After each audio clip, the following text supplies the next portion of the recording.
മരംകൊത്തി സിർട്ടിപ്പിലെ കൗതുകങ്ങൾ part 2.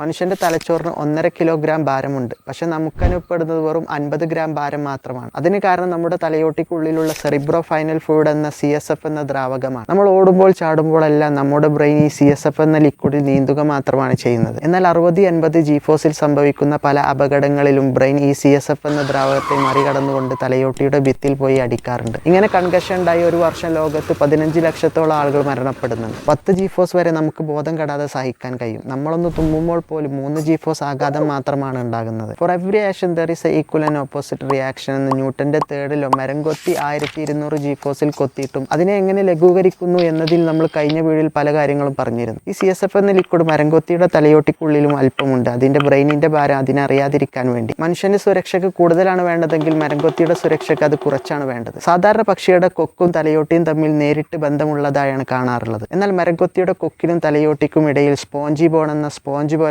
എല്ലുകളുണ്ട്. ഇത് കാറിലെ hair bag പോലെയുള്ള ഒരു പ്രവർത്തനം ചെയ്യുന്നു. മരംകൊത്തിയുടെ കൊക്ക് 3 ലെയറുകളായിട്ടാണ് ഉള്ളത്. പുറത്തെ പാളി മൂർച്ചയുള്ള കട്ടിയുള്ള കരാറ്റിൻ, അതിനിടയിൽ സ്പോഞ്ച് പോലെയുള്ള എല്ല്, പിന്നെ മർദ്ദം താങ്ങാൻ കഴിയുന്ന മറ്റൊരു പാളി. മരംകൊത്തിയുടെ കൊക്ക് തേഞ്ഞു പോകുമ്പോഴെല്ലാം അത് വളരെ പെട്ടെന്ന് തന്നെ വളർന്നു വരുന്നു. മരംകൊത്തി കൊത്തിനിടയിൽ റെസ്റ്റ് എടുക്കുമ്പോഴെല്ലാം അതിന്റെ ശരീരത്തിൽ തെർമൽ റെഗുലേഷൻ എന്ന മർദ്ദം കുറക്കാനുള്ള ഒരു കൂളിംഗ് സിസ്റ്റം പ്രവർത്തിക്കുന്നുണ്ട്. മരംകൊത്തിയുടെ കാലിലും കൊക്കിലും ഒരു തരം സെൻസറുണ്ട്. മരത്തിനുള്ളിലെ ഇരകളുടെ ചലനങ്ങൾ അതുമൂലം അറിയാൻ കഴിയും. ലോകത്ത് 240ഓളം മരംകൊത്തി ഇരങ്ങളുണ്ട്. മരംകൊത്തി മരത്തിനുള്ളിൽ കാണിക്കുന്ന ഈ കരവിരുത് കാരണം ലോകത്തുള്ള മറ്റ് ലക്ഷക്കണക്കിന് പക്ഷികൾക്കാണ് വീട് ലഭിക്കുന്നത്. ഓരോ പക്ഷിക്കും അതിന്റെ ജീവിതത്തിന് അനുയോജ്യമായ ശരീരഘടനയാണ് അതിനുള്ളത്. അതുകൊണ്ട് തന്നെ ഇതിന്റെ എല്ലാം പിന്നിൽ ഒരു ഇന്റലിജന്റ് ഡിസൈനർ ഉണ്ട് എന്നാണ് നമുക്ക് മനസ്സിലാകുന്നത്.